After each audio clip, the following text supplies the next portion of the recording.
Bonjour à tous, je vous propose aujourd'hui l'analyse technique de Sequana et de Solvay qui sont toutes les deux des actions tradables à partir de la plateforme de CMC Markets. Alors on commence par les précautions d'usage, il ne s'agit que d'une analyse technique. Ce n'est pas cette analyse qui vous dira s'il faut acheter ou vendre, ce sont les fondamentaux.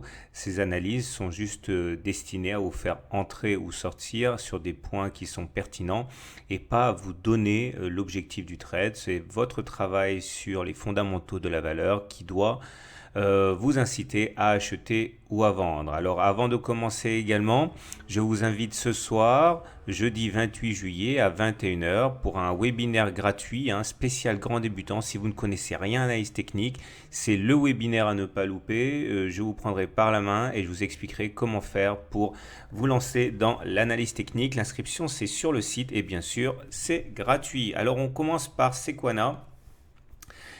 Si vous découvrez l'analyse technique, n'ayez pas peur, hein. Chacun des petits bâtons que vous voyez là, ça s'appelle des chandeliers japonais et chacun de ces petits bâtons indique pour une journée le plus haut, le plus bas de la séance avec le niveau d'ouverture et le niveau de clôture de la séance. Alors évidemment, la tendance elle est baissière, hein. De toute manière, c'est encore accentué par la chute vertigineuse d'hier suite aux résultats de l'entreprise. En tout cas, s'il fallait s'en convaincre, vous voyez, quand vous avez des pics qui sont descendants et des creux qui sont descendants, on dit qu'on est en tendance baissière et c'est confirmé par l'autre indicateur technique, hein, c'est-à-dire la moyenne mobile à 150 jours, dont vous pouvez voir qu'elle est descendante. Et quand on est en dessous d'une moyenne mobile à 20 séances qui descend, on dit qu'on est en tendance baissière. Donc à ce niveau, pas de doute, la tendance est effectivement plutôt désagréable, hein, pour les actionnaires. Mais l'essentiel n'est peut-être pas là, puisque ça, vous le saviez.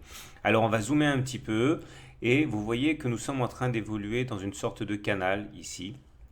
Alors, il n'est pas parfait ce canal parce que les deux obliques ne sont pas vraiment parallèles, elles sont un petit peu convergentes, mais c'est un quasi-canal, on va dire, surtout qu'il fonctionne bien.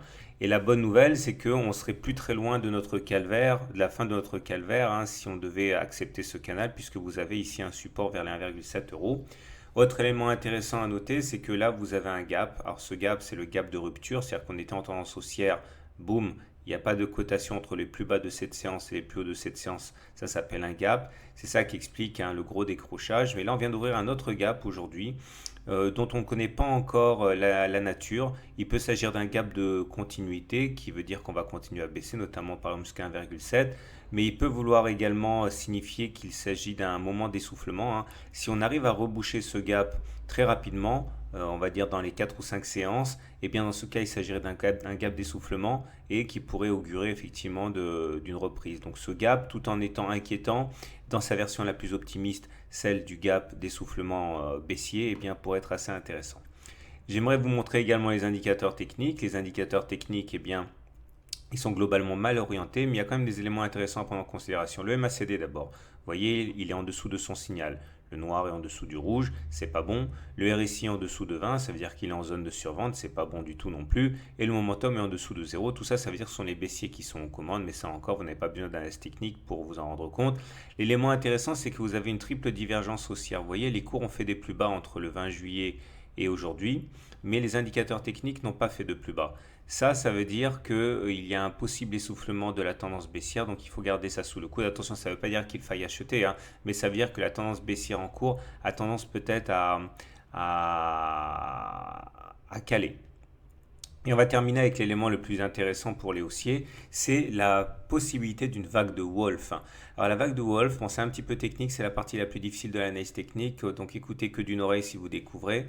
Voilà, on a 5 points, 1, 2, 3, 4, 5. Et ce qui est intéressant au niveau de ces 5 points, c'est que les points 1, 3, 5 sont alignés. Enfin, ils ne le sont pas encore, on est peut-être en train d'y aller. Et si effectivement on va chercher le point 5, ce qui est quand même assez possible, et qu'on rebondit, eh bien on aurait pour objectif d'aller chercher la demi-droite 1, 4, 6. C'est-à-dire un contact avec les 2,7 euros. Alors c'est un petit peu compliqué, mais ça c'est simplement que si on rebondit sur les 1,7 euros après y être allé, ça pourrait effectivement être annonciateur d'une grande vague de hausse qui nous amènerait à 2,7 euros à garder sous le coude. On va passer maintenant à l'analyse de Solvay. Alors voilà ce que nous dit l'analyse de Solvay, toujours en unité de temps journalière, chaque bougie égale une journée de cotation.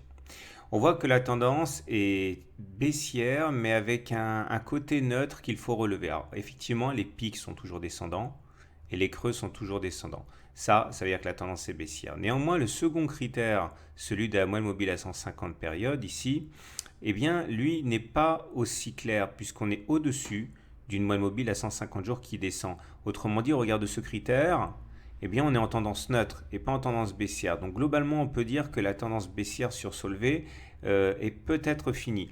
On ne peut pas dire encore que la tendance soit haussière, puisque pour qu'on puisse le dire, il faudrait que la moyenne mobile à 150 périodes monte et que les pics et les creux soient ascendants. Mais en tout cas, on n'est plus en dessous d'une moyenne mobile à 150 jours qui descend, et ça, clairement, c'est un mieux.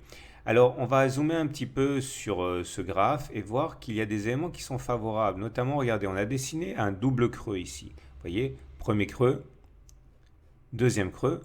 Et ce qui relie les deux creux, ça s'appelle la ligne de coup. Et on dit que si on arrive à sortir par le haut, au-dessus de la ligne de coup, l'objectif c'est de prendre la hauteur des creux que l'on reporte au-dessus de la ligne de coup. Ça nous donne un objectif de 93 euros, c'est-à-dire le sommet de mai.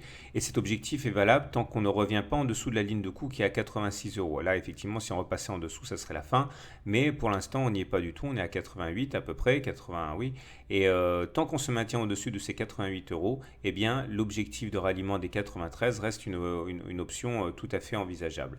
Alors, le problème, c'est qu'actuellement, eh bien, on se prend cette oblique descendante ici, dont on voit qu'elle a eu des effets absolument terribles sur les cours hier, elle a bloqué net l'ascension, hein, c'est assez clair.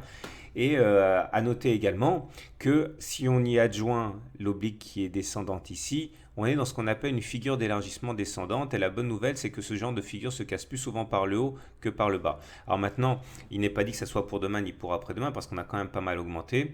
Mais il faut voir que tant qu'on ne casse pas les 86, hein, ce que je te dis tout à l'heure, hein, c'est la ligne de coup du double creux, eh bien tous les espoirs sont possibles. On peut casser maintenant, on peut éventuellement retracer et puis casser par la suite. Mais en tout cas, tant qu'on maintient ces 86 euros, eh bien le scénario est relativement apaisant, on va dire.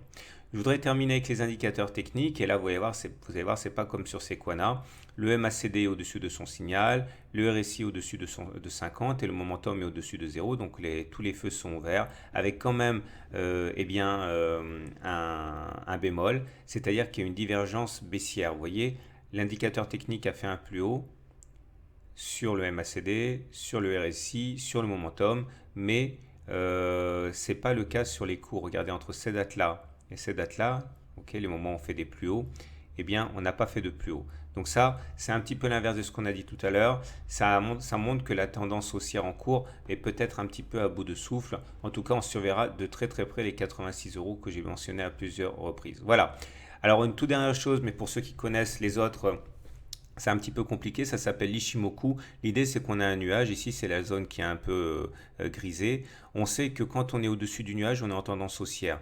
Okay, mais il faudrait que la lagging span, la courbe bleue, ici, confirme le cassure au-dessus du nuage. Et là, vous voyez, si les cours sont au-dessus du nuage, la lagging span, notre filtre, notre détecteur de mensonges, en fait, eh bien, lui, il n'a pas cassé le nuage. Il est toujours en dessous, il est toujours dedans, dans le nuage.